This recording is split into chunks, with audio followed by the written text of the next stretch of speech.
రాజమాతాండ రాజ గంభీర శ్రీ శ్రీ శ్రీ శ్రీకృష్ణదేవరాయ మహారాజు గారు ఇచ్చేస్తున్నారు.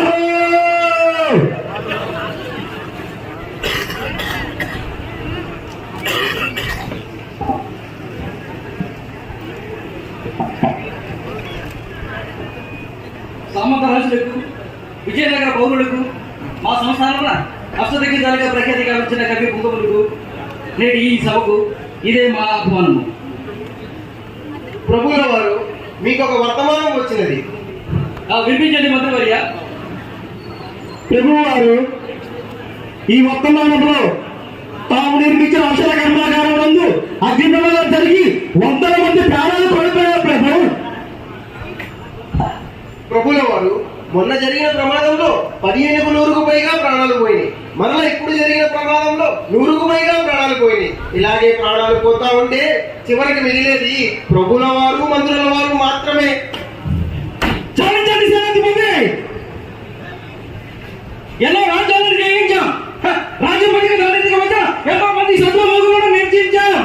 సముద్రంలో కూడిన అఖండ సువిశాల విజయనగర సామ్రాజ్యాన్ని నిర్మించాం. కానీ రాజ్యంలోని ప్రజలు అనారోగ్యంతో అర్థాంతరంగా ప్రాణాలు పోగొట్టుకుంటున్నారు. ఆ విలువని తెలుసుకోవడానికి వైద్య శాఖలో ఎంతో నైపుణ్యం సాధించినటువంటి నిపుణుల సమస్యల్లో ఈ ఔషధ కర్మాగారాన్ని నిర్మించాం.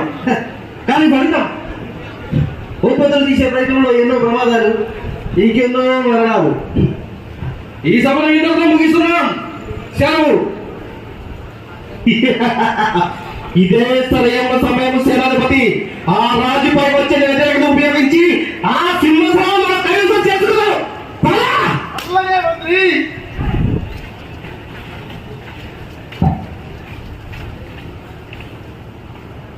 రాయల వారికి ప్రణామాలు. ప్రభు, తమ ముఖము చూచిన విచారంగా ఉన్నది. మీ విచారణకు కారణమైన సమస్య ఎంత పెద్దదైనో దాన్ని పరిష్కరించడానికి మహామంత్రి తిమ్మరసు మేధస్సు ఎప్పుడూ సిద్ధంగా ఉంటుంది ప్రభు. సమస్య నీవు ఎరువుది కాదు మహామంత్రి. ఇంతకు ఈ సువిశాల సామ్రాజ్యంలో ఆ ఔషధ కర్మాగార సమస్యకు పరిష్కారమే లేదా?